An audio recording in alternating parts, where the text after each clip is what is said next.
Welcome back to another episode of Go Bros. I'm Philip. And I'm Luke, and today we are going to review VR Karts, which it kind of brings a little bit of sentimental value to me, even though it's a fairly new game. Yeah, and part of that hastens back to I think it was my 5th grade birthday party. Yeah, I remember that.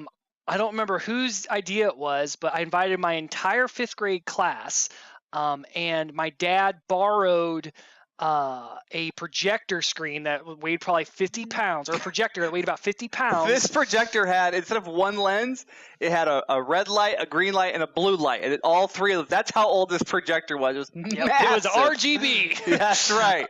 It's huge. And he borrowed a Nintendo 64 and Mario Kart. And we got to project Mario Kart on a wall in our basement. And our family was very poor, and that was still probably the best birthday I ever had. Yeah, it was because he was able to borrow from a friend all that things, and it was amazing. And because we had it for like a week or something, my dad played Mario Kart with us, and so our family's always been really into Mario Kart because it's really the only video game we ever played with my dad. Yep. And of course, everyone knows Mario Kart's had many iterations, but we will probably never see Mario Kart on the go. I'm guessing probably not. But this is as close as we're going to get, I think. Oh, I don't know, because there is other apps that have been out there now. There's at least one other one that just got released, I think, in the past month or so that maybe we'll do a future review on. That reminds me a lot of Sonic Sega All-Star Racing from, I think it's on every console. It's much faster paced than Mario Kart, but this does feel a lot like Nintendo 64 Mario Kart. Yeah. Well, let's take a look at it and dive in and get the headsets on, shall we?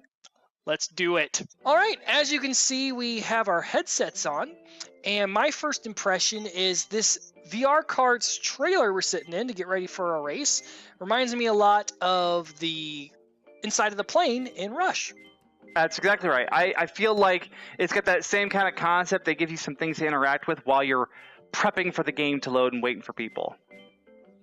Yeah, and I mean, there's not a lot to interact with. You really can't interact with anything in here. There's the cool tablet that your character's holding to show you the leaderboard, which is always a nice touch because leaderboards is ways to get people to continue to play your game, to do better and do better than other people. It's a way that even single-player games can kind of create a social aspect because you have that competitive mode. Exactly. There's a little radio over here is playing some music, but doesn't seem like you can make any change to it. Of course, there's a single-player option, but Luke, I don't know about you, but I say let's just go ahead and jump right into multiplayer. Yeah, we got to jump right on in. I did notice there's still some bugginess to the game. You can see I'm now starting it again. Depending on which mode or menu you enter, it likes to switch you back into Gear VR mode instead of Go mode, and then you can't get out, so you have to quit the game and start back up again. So I'm launching it again, and then, yeah, we'll start right into the multiplayer experience. Here we go. I'm clicking on the globe.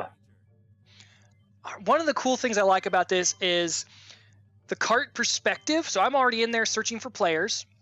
And, there Kubi Luffy popped up over there. We're the same color. We could probably have changed that in our options. Which, by the way, those of you that watched our mini golf, Cloudlands mini golf thing, we mentioned, boy, it'd be nice if you could change the color of your headset or the color of your ball, which you can do very easily. I played with my wife the other day, and I'm like, hey, your ball's red. She's like, yeah, I just changed it. I'm like, well, fail in our part. Yeah, right. But I love this view right here. Again, we're prepping. We haven't started yet, but they still added some really cool elements. You know, you can see a satellite out there. I can see in my rearview mirror. This is awesome. Oh, shoot. The race is starting automatically. Did you do that, or did it pick it on itself? I did not. I think it was like, get with the program. I ain't waiting on you. It had press Y for chat, which I'm using a controller, and I guess I have a quote-unquote Y button. One of the things we didn't get to say is I love that we could have looked in the rearview mirrors. Doesn't do a whole lot of good. Well, while you're racing, I think it does. So, I can kind of avoid anything you want to throw my way. Okay, so I'm using the Go controller, and my brother is going to be using a keypad. So that you'll see the controller a little different. Well, a gamepad. Gamepad. And the reason I like this gamepad, the first time we played this, I got super motion sick. And what I found makes me the most motion sick is when I look behind you. Because that's one thing that you can do here that you can't do in like Mario Kart, is you can look over your shoulder and see how someone's doing. And you can also look in your rearview mirrors. Do I need to brake? Because, man, am I doing horrible. Oh, yeah. Oh, yeah, I got to let go of the gas. So, very much like this, this would be, I mean, this feels very much Nintendo 64 Mario Kart. Yeah, absolutely. I'm looking at my rearview mirror. I don't see you back there. It doesn't give you very good, you don't get a huge view in the rearview mirror behind you. It seems like it's pretty short, but maybe as I get, ooh, spikes you laid. I forget how to shoot my weapons. That's my horn. You mean all of those instructions that they showed didn't help you? Oh, I didn't have anything. That's my problem. Okay, so.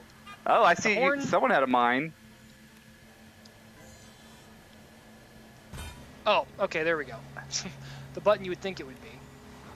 So there's some subtle things in this game I'm totally digging, like the headlights come on when you go through a tunnel, and it's great.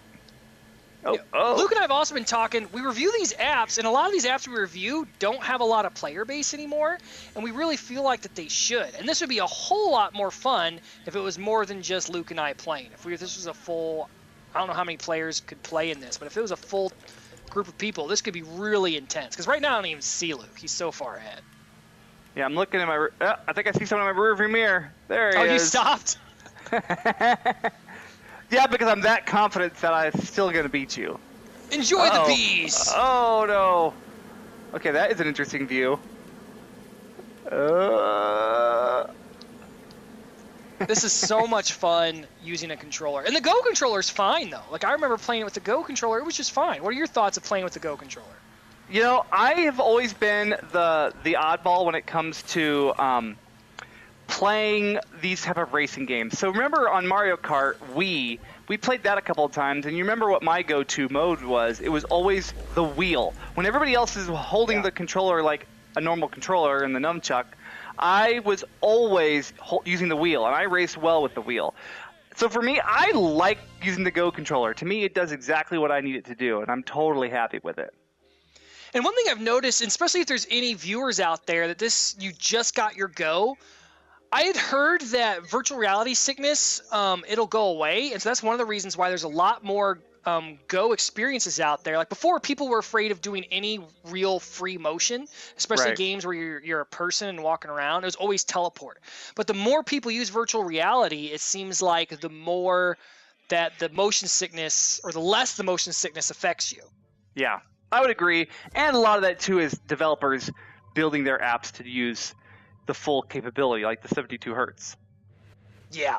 And, I mean, because even in this, I've already noticed that playing by myself, I don't get near motion sick what I originally did. Now, I still get a little motion sickness, but you would get that if you were playing, I would anyways. If I was driving a real go-kart and looking around, I get motion sickness anyways in a car, so I would probably get a little motion sickness if I was kept looking over my shoulder. And I think that was a nuance to this that was different than what we got from Mario Kart. In Mario Kart, your point of view is fixed, and you move your cart.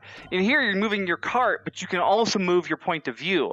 And that's what can get kind of weird, especially if you're coming from that point of view of remembering all those racing games you played as a kid and then trying to apply that to this. I think that's why the initial for me, I had the same thing, a little tinge of motion sickness because my body wasn't ready for it. I didn't realize that as I moved my head and race the car is going to go one way and I'm looking another. It's kind of odd and weird.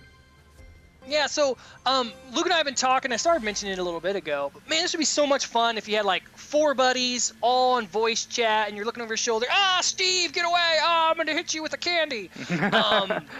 Candy's what we always called the little power-ups you get in these games. That name came from my dad because really, what would we call them? Question marks? And I think we never had the manual. I'm sure the manual said what they were really called. But I think, look what we could start doing, because we talked about how we wanted to be able to organize to play some of these games that are less popular with viewers. And we don't have a huge viewer base, but we love our viewer base. But we're always talking about the Go community. And what actually kind of worked out today, I actually forgot that we had an episode that we still needed to upload. And in the Go community, one of the admins there organized a Cloudlands mini golf match today, and it just so happened that today that we're recording this, we released our episode. So it worked out real nice whenever we were able to share it on social media. Hey, here's our review of Cloudlands mini golf. Check it out. And also, the Go community is getting players together to play Cloudlands mini golf. Absolutely. So Well, one thing we should probably start doing, Luke, is folks, whenever you see these episodes and we review an app, what we'll start doing is we'll start organizing events on the GoMunity Discord, and we'll continue to try to remember to put that link in the bottom in the video description. So when you see one of these, you're like, hey, I would love to try that app, but yeah, like they said, there's no one still playing it. Find us in the GoMunity, and we'll get together on the day the video releases, hopefully, and we'll actually get together and play games like that aren't so popular, like this game and Galaxity and such. Yeah, and I think they're not so popular not because they're not popular, but because not because there's something wrong with the game, but just because when the Go just came out not that long ago, all things considered, and not everybody had a Go. There was more games than there were players at the time, and so I think that's part of the problem. Now there's a lot more players out there, and everybody's just got to figure out these hidden gems. Yeah, and it's hard because there's so much amazing content coming out right now that we can't keep up. Like, we thought, oh, this is going to be, we'll have one episode a week, and we realized we quickly need to start doing 2, if not more, episodes a week, because there's gems like this that don't get talked about anymore. But every week there's some new amazing game that's getting released, and we want to review that so hey, is this worth my $9 or not? And if you're interested in learning more about these games before they come out, again, check out the GoMunity. There's a lot of mostly indie devs in there that are talking about their new games. They're always looking for people to beta test, and you can get a taste of some of these games real early on and help them become amazing. Yeah. Well, shall we go back to the studio and wrap it up? Let's do it. All right, we've got the headsets off, and we're in the studio. Luke, what are your thoughts on VR Karts? So I really like it. I still can't. We talked a little bit about the whole motion sickness, and then right there at the very end, as I was beating you for the second time, I really got hit hard with a bout of nausea. And I thought I saw some feedback. It might have been in a Reddit community or a Reddit thread or something like that about why they think that is. And maybe it's the motion blur isn't the right speed when you're taking off, so maybe things aren't aligned quite right. But boy, it really hit me at the end there. I started getting the VR sweats, and I wasn't doing so well there at the end. It's funny because right as we started recording this next segment, I can feel a little uneasiness. It's not too bad, but I feel like lately I've been playing a lot more games that are more intense than I would have whenever I first got the Go. So I'm starting to get a little bit more used to it. But yeah, there's definitely an aspect of potential motion sickness in this app versus, if you're just playing around in alt space or something like that. Absolutely, absolutely. So overall, though, Luke, keep it or delete it? I would be open to giving this a try with a couple other people. I would love to kind of see what a full race would be like with more than just one person. I've yet to do that in this game. So if people were to go into the Go community and say, hey, let's organize a race, I would absolutely do a race, but I promise you I'd have to reinstall the app again because I probably am going to delete it. Mostly because every time I've played it, I can usually do about 2 races before I feel like I'm going to vomit. Yeah, it's a cool game. I don't know that I would ever go and do it single player. Right. I got it when I got this controller. I tried it out. But yeah, I probably wouldn't go and play this single player because even though I'm not getting as much motion sickness as the first time playing this game, it's still not enough to where I would want to go and play by myself. Which really, honestly, Mario Kart, I rarely soloed. I mean, the only reason I did was to unlock, the extra characters, if there was any, on Mario Kart 64, but to unlock the different speeds of the Grand Prix and stuff like that. Exactly. So yeah, it would be a delete for me. I'll probably keep it on there just because I have a 64 gigabyte Go. But I would love to play some multiplayer. So whenever this video comes out, whatever date that is, look out in the Go community and we'll try to organize a match. Absolutely. All right. Well, this was another episode of Go Bros. Thanks for joining us. We really appreciate. We've had some new Patreon subscribers.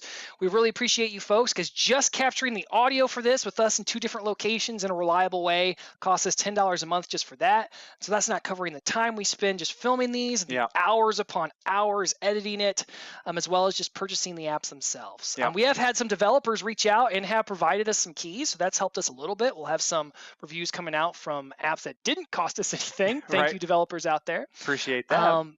But any support you give us, we appreciate. What else do we need to tell our viewers? Well, you need to subscribe. You need to ring that bell so that you know when we upload a new video. And again, look in the description of this video so you can find out how to get connected in our Patreon and links for the Go community and all those wonderful tools. Yeah, and comments help out so much. Even if there's something you don't like, you know, we're not too sensitive, but feel free to say, hey, I would love to see more of this, or hey, that didn't really work for me this time, guys. And we'll love that. Thumbs up the videos you like, thumb down the ones you don't. And we know a lot of people are maybe viewing these in YouTube VR, or they're viewing these on an Apple TV or through Google Play, and there's no way to comment through those. All you have is the thumbs up, thumbs down. But those of you that are on mobile or the computer watching, we love your comments. Or we have our own Discord server too. I'm always monitoring it. I don't think there's any other users on it but the two of us. And I'm also in the Go community, so feel free to reach out there, or even on Reddit. Yep. All right. Well, this is another episode of Go Bros. I'm Philip. And I'm Luke, and we will see you guys next time. Catch you later.